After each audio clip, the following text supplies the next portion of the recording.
Iran के वज़ीर ख़ारजा अब्बास इराक़ची का पाकिस्तान की सियासी और अस्करी क़यादत से टेलीफोनिक राबता। नायब वज़ीर आज़म और वज़ीर ख़ारजा इसहाक़ डार और फ़ील्ड मार्शल आसिम मुनीर से अलहदा गुफ्तगू। खित्ते की सूरत हाल और जंग बंदी के उमूर पर तबादला ख्याल किया गया। ईरानी खबर एजेंसी के मुताबिक पाकिस्तान अमरीका और ईरान के दरमियान जंग बंदी के लिए मुसलसल कोशिशें कर रहा है। वज़ीर आज़म शहबाज शरीफ, वज़ीर ख़ारजा इसहाक़ डार और फ़ील्ड मार्शल आसिम मुनीर मुख्तलिफ ममालिक के साथ मुसलसल राबते में हैं।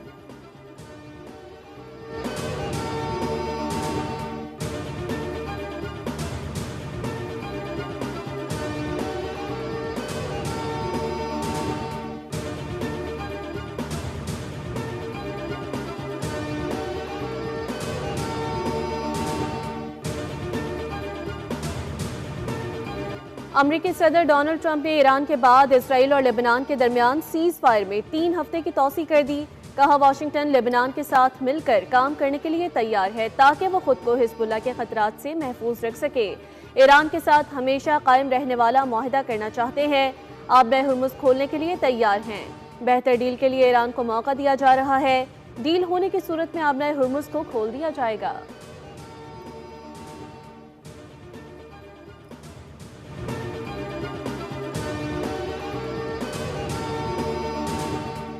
ईरान में कोई बुनियाद परस्त या एतदाल पसंद नहीं, हम सब ईरानी और इनकलाबी हैं। ईरानी सदर मसूद पज़ेश्कियान ने कहा है कि ईरान की फतह का रास्ता जान से ज्यादा कीमती है।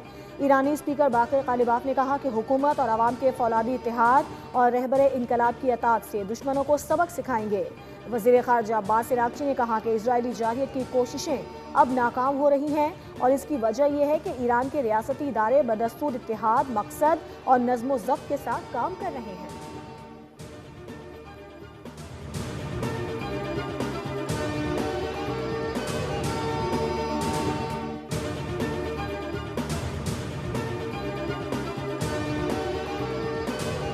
अमरीका ने बहरे हिंद में ईरान के एक और तेल बरदार आबी जहाज पर कब्जा कर लिया।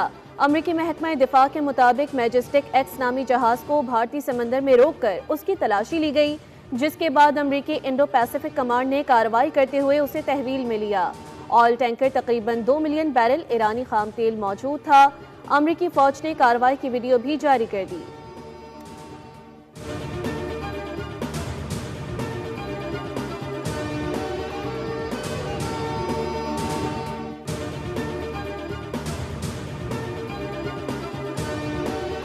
आबनाए हुर्मुज़ पर जारहियत के लिए अमरीका ने मंसूबा बना लिया। नई तर्ज के हमलों में ईरानी कश्तियां अमरीका का हदफ बनेंगी।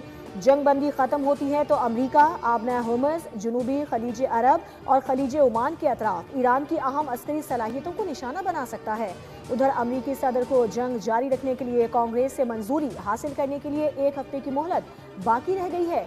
अमरीकी कानून वॉर पावर्स रेजोल्यूशन के तहत सदर 60 दिन के अंदर कांग्रेस की इजाजत लेने के पाबंद हैं।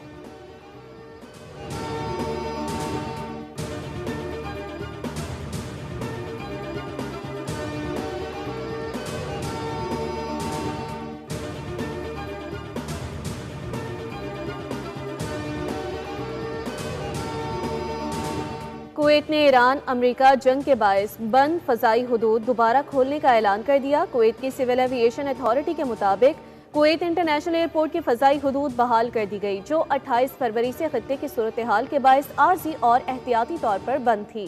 हुकाम के मुताबिक ये इक़दाम मरहलावार मंसूबे का हिस्सा है, जिसके तहत फ़ज़ाई ऑपरेशन को बतदरीज बहाल किया जा रहा है ताकि आइंदा मुकम्मल तौर पर एयरपोर्ट ऑपरेशन को फ़ाल किया जा सके।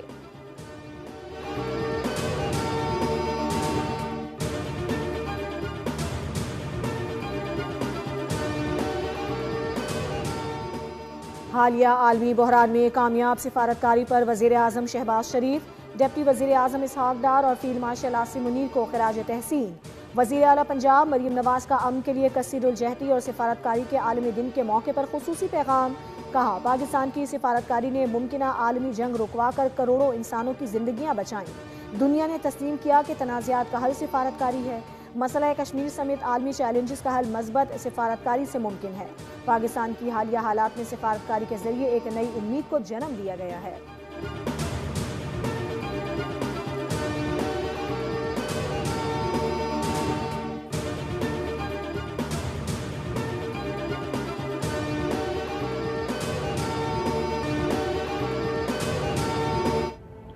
1.3 million Indian army with all their wherewithal, if they cannot intimidate us and they cannot coerce us, these terrorists can subdue the armed forces of Pakistan.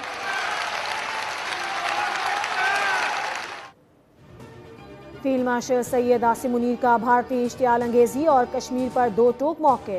16 अप्रैल 2025 को ओवरसीज पाकिस्तानियों की पुरवकार तकरीब से तारीखी खिताब करते हुए मुल्की दिफा को नाकाबिले तस्खीर करार देते हुए दुश्मन के नापाक अज़ाइम नाकाम बनाने के अज़्म का इयादा किया। कहा, भारतीय फौज तमाम तर वसाइल के बावजूद पाकिस्तान को शिकस्त नहीं दे सकती।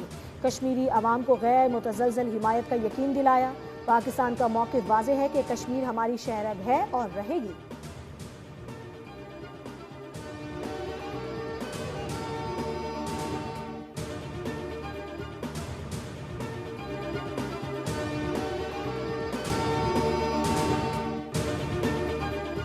पाकिस्तान को धमकियां देने वाले भारतीय वजीर दिफा राजनाथ सिंह को शदीद सुबकी का सामना। जर्मन आबदोज की हिच में फंसकर खौफजदा हो गए। आबदोज के अंदर जाने से इनकार कर दिया। जर्मन मेजबान भी शर्मिंदा। बड़ी कोशिशों के बाद आबदोज के हिच से निकाला गया। गोदी मीडिया ने एडिट शुदा वीडियो नशर करके सच पर पर्दा डालने की कोशिश की मगर नाकाम रहा।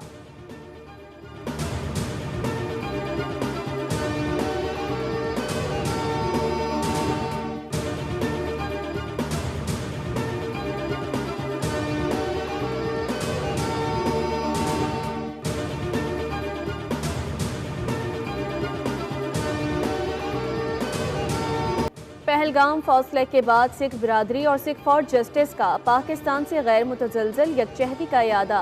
भारत आलमी सतह पर तन्हाई का शिकार हुआ जबकि पाकिस्तान के मौक़िफ़ को पजीराई मिली। तहरीक खालिस्तान के रहनुमा गुरपतवंत सिंह ने कहा कि पाकिस्तान का नाम ही पाक है। 2 करोड़ सिख पाकिस्तान के साथ खड़े हैं। नाकाबिले तरदीद शवाहिद से वाज़ेह हो चुका कि भारतीय खुफिया एजेंसी रॉ दुनिया भर में सिख रहनुमाओं के कत्ल में मुलव्विस है। आलमी माहिरीन के मुताबिक पहलगाम फौसले के बाद पाकिस्तान के सिफारती वक़ार में इजाफा और भारत को अंदरूनी और बैरूनी सतह पर शदीद तनकीद का सामना है।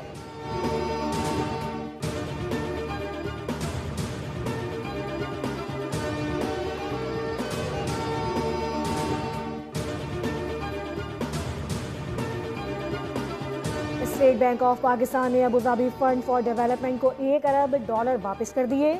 23 अप्रैल 2026 को अदायगी मुकम्मल की गई। गुज़श्ता हफ्ते पाकिस्तान ने $2.45 अरब भी वापस किए थे। मुत्तहदा अरब अमारात को मजमूई तौर पर $3.45 अरब की वापसी मुकम्मल हो गई।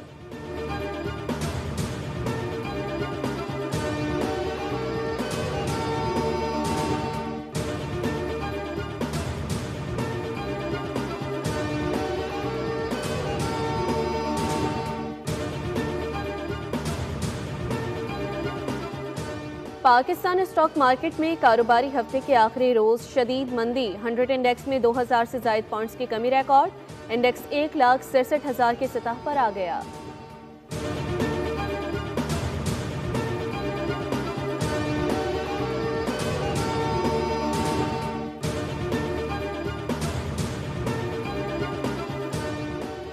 पाकिस्तान ने IMF के 17 में से 13 अहदाफ कामयाबी से हासिल कर लिए। वजारत खजाना के ज़राए के मुताबिक 4 अहदाफ मुकम्मल ना हो सके, जिनमें FBI की रिटेलर्स और से टैक्स वसूली और 5 लाख नए फाइलर्स का डाटा शामिल है। स्टेट बैंक के ज़खायर, बजट खसारा और सूबाई टैक्स वसूलियों के अहदाफ कामयाबी से हासिल किए गए।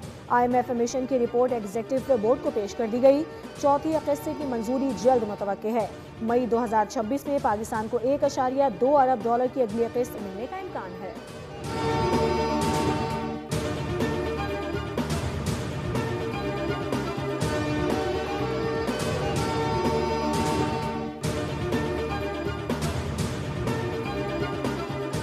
मुल्क में महंगाई की सालाना शरह बढ़कर 13.98% तक जा पहुंची। इदारे शुमारियात के मुताबिक एक हफ्ते में 19 अशिया ज़रूरिया महंगी, 9 सस्ती और 23 की कीमतें मुस्तहकम रही।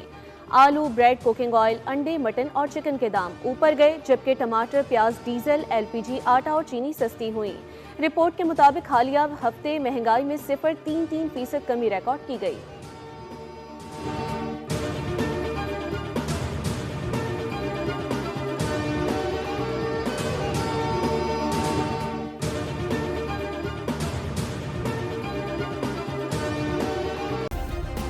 सब्सक्राइब करें और बेल दबाएं ताकि कोई खबर रह न जाए।